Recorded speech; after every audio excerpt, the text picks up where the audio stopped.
کراچی کے شہریوں کے، سندھ کے باسی کے، اس کی نمائندگی اگر کسی جماعت نے کی ہے تو آپ سب گواہ ہیں کہ متحدہ قومی موومنٹ پاکستان نے تھرو آؤٹ لاسٹ ویک ہم نے اس کو پش کیا، اسمبلی میں احتجاج کیا، اور میں نے تو بالکل آپ میڈیا حضرات کے سامنے یہ بات کہی تھی کہ اس طرح اسمبلی کا ایوان چلے گا نہیں، تو الحمدللہ آپ کے سامنے صورتحال کے متحدہ قومی موومنٹ پاکستان جو ہے اپنے مطالبہ جو ہے منوانے میں کامیاب رہی ہے۔ اور دوسری بات شرجیل انعام میمن صاحب کی تو میں مسکرا دیا ہوں، آپ خود سمجھ جائیں، آپ کو بنانا ہوتا جناب آپ پہلے دن بنا چکے ہوتے، آپ کو پتہ ہے کہ آپ نے کیسے بنایا جوڈیشل کمیشن۔ علی بھائی یہ بتائیے کہ پہلے اس شہر میں نامعلوم لوگ ہوتے تھے جو لوگوں کو مارتے تھے، اب اہلیان کراچی آگے جو کراچی کو وفاق کے حوالے کرنے کے لیے جو ہے وہ بینر لگا رہے ہیں، یہ کون ہے، یہ کیا مثال ہے؟ ویل دیکھیں یہ ساری صورتحال کیوں ہو رہی ہے آپ کو یہ سمجھنے کی ضرورت ہے، روٹ کاز پہ آئے نا،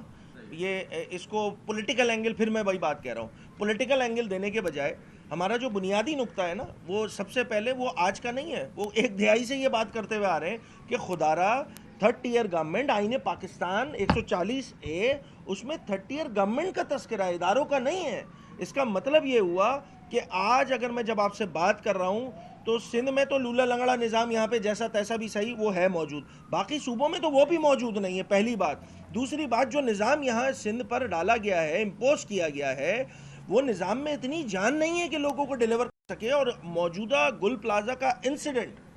وہ اس بات کی گواہی دے رہا ہے۔ دیکھیں کیپیسٹی بلڈنگ نہیں تھی فائر بریگیڈ کی، جو ریسکیو کا عملہ آیا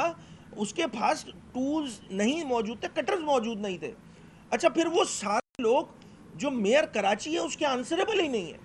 تو یہ جو مذاق والا ایک نظام سندھ حکومت نے تھرڈ ٹیئر گورنمنٹ کی صورت میں یہاں پہ ڈالا ہوا ہے، ہمارا رونا، پھر انفراسٹرکچر سیز، پھر ایک طویل فہرست ہے، پراپرٹی ٹیکس، دیگر چیزیں، کس انداز سے صوبائی حکومت شہری حکومت کے جو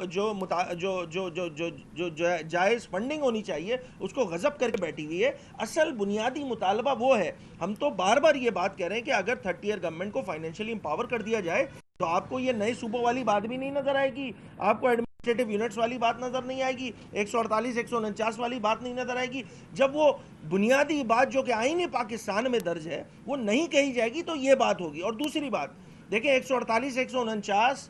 آئین پاکستان میں لکھا ہوا ہے بھائی، اگر کوئی مطالبہ کر رہا ہے ٹھیک ہے تو وہ آئین کے مطابق کر رہا ہے نا۔ اگر آپ کو لگتا ہے کہ آئین کے مطابق مطالبہ کرنا غداری ہے تو پھر ایک کام کریں، پھر آئین سے نکلوا دیں، آپ کی تو ہم سے زیادہ میجورٹی ہے بھائی، آپ کی تو ماشاءاللہ ہر بات سن لی جاتی ہے، آپ کی تو 26ویں ترمیم میں بھی سن لی گئی، آپ کی تو 27ویں ترمیم میں بھی سن لی گئی، تو آپ اس ایشو کو خدا را میری گزارش ہوگی پولیٹیکل اینگل دینے کے بجائے تھوڑا سا میرٹ پہ بھی دیکھیں، آپ کو چیزوں کو بڑا آسانی سے پتہ لگ جائے گا۔ علی بھائی آپ کو کل جو تحقیقاتی رپورٹ نظر عام پر آئی ہے، ہم نے بھی پڑھی ہے، اس کے اندر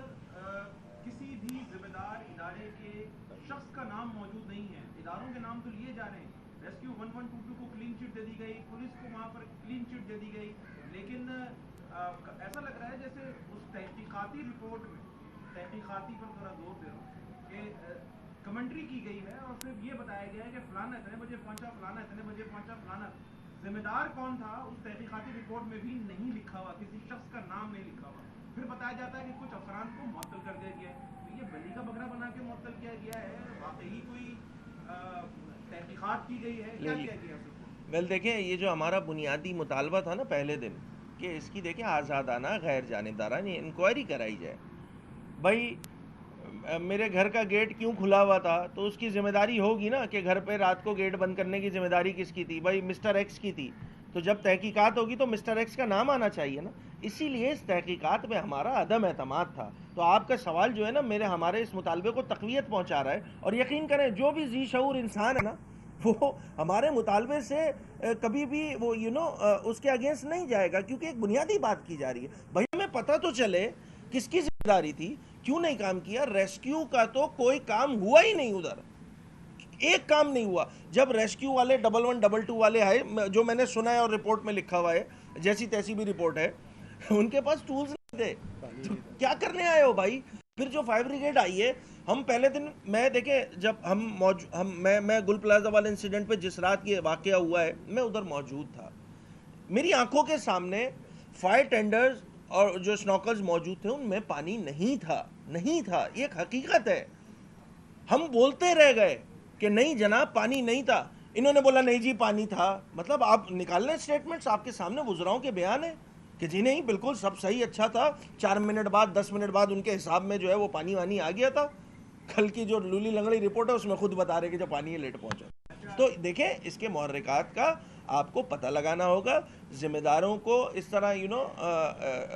بغیر نام لیے چیزیں کیے لوگوں کا عدم اعتماد آئے گا جناب. آپ ایک آزادانہ غیر جانبدارانہ انکوائری کریں تاکہ لوگوں کا اعتماد بحال ہو, حکومت پہ نہیں, اس جمہوریت پہ جیسی تیسی بھی ہے اس پہ. جب تک آپ انکوائری نہیں کریں گے, محرکات کا نہیں پتہ لگے گا, لوگ پہلے ہی بدزن ہیں جناب حکمرانوں سے. آپ کا احتجاج جاری رہے گا یا ختم ہو گیا؟ ہماری تو بنیادی ڈیمانڈ پوری ہو گئی نا, آپ کے سامنے ہے. ہم نے جو مطالبہ رکھا تھا الحمدللہ اس مطالبے کو جو ہے وہ کل حکومت نے مان لیا. وہ الگ بات ہے ان کی بیٹری جو ہے وہ 15 دن لیٹ چلتی ہے حکومت والوں کی. ٹھیک ہے, بڑی مہربانی, تھینک یو.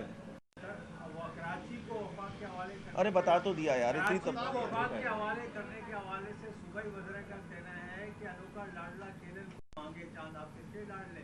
ویل وہ کس کے لاڈلے ہیں پہلے یہ بتایا, ہم عوام کے لاڈلے ہیں بھائی.